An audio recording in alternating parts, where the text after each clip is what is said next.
Une pierre à rouler. Une pierre à rouler.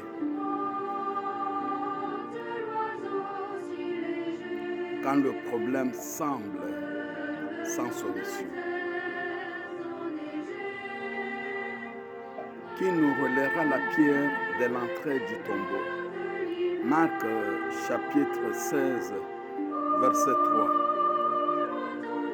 Quand le problème semble sans solution. Qui nous roulera la pierre? C'est la question que se sont posées trois femmes qui s'inquiétaient pendant qu'elles marchaient en direction du tombeau de Christ. Et le Seigneur Jésus était mort 3 jours avant. Et maintenant, ces trois femmes se rendaient auprès de son corps avec l'intention de l'embaumer.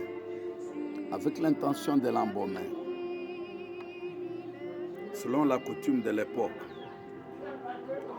Et toutefois, une énorme pierre au contour circulaire fermait l'entrée du tombeau.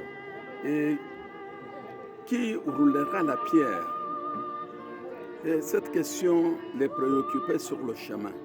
Et ils se voyaient sans aide pour ouvrir le tombeau, quand le problème semble sans solution. Mais surprise, lorsqu'ils arrivent, la pierre a été déplacée. De plus, ils apprennent que Jésus est ressuscité, il est vivant. Et y a-t-il dans nos vies des situations semblables, c'est-à-dire qui nous causent du souci ou occupent trop souvent nos pensées? Nous prenons conscience que nous sommes démunis face à des pierres imposantes dans notre vie. Et qui va me délivrer de cette difficulté insupportable à laquelle je suis confronté? Qui va me délivrer de cette stérilité? Qui va me délivrer de ce célibat? Qui va me délivrer de ce chômage? Qui va me délivrer de toutes ces maladies incurables? Qui doit me délivrer de tous ces esprits incubes et succubes, de tous ces repas nocturnes? L'apôtre Paul a lui-même connu de situations où il se sentait démuni. Il a dit, misérable que je suis, qui me délivrera de ce corps de mort? Romains chapitre 7, verset 24.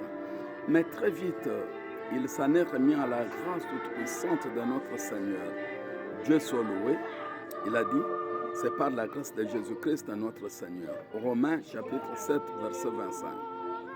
La grâce et la puissance de Dieu ont souvent répondu à notre besoin avant même que nous y soyons confrontés. Quand le problème semble sans solution, reste sans solution. Souvent la pierre était déjà roulée. Et même si aujourd'hui nous nous trouvons face à une impossibilité criante, rappelez-nous que nous avons au ciel un Seigneur vivant, un Dieu tout-puissant. Avec lui, les problèmes délicats peuvent être résolus. Les obstacles insupportables peuvent être affranchis. La stérilité peut être vaincue. Peut-être pas de la manière que nous l'imaginions, mais de la manière que lui trouve bonne pour nous. Chers membres du groupe, vous qui me suivez, peut-être vous êtes au salon, vous êtes dans votre chambre, dans votre bureau. Ne perdons pas confiance à notre Dieu. Lorsque nous ne savons plus quoi faire, lorsque les épreuves nous accablent, soyons assurés qu'il ne nous abandonne pas. Quand un affligé crie, l'Éternel entend et il le délivre, il le sauve de toute sa détresse. Psaume 35, verset 7. Sachant qu'une grande bénédiction est attachée à une telle assurance. Amen. Et quand vous êtes en face d'un problème qui semble sans solution, réciter le psaume 35, une fois le matin, une fois le soir. Le psaume 21, une fois le matin, une fois le soir. 3 fois la prière de notre Père pour nous les catholiques. 3 fois aussi la prière de Je vous salue Marie. Pendant 9 jours successifs, avec confiance, avec foi.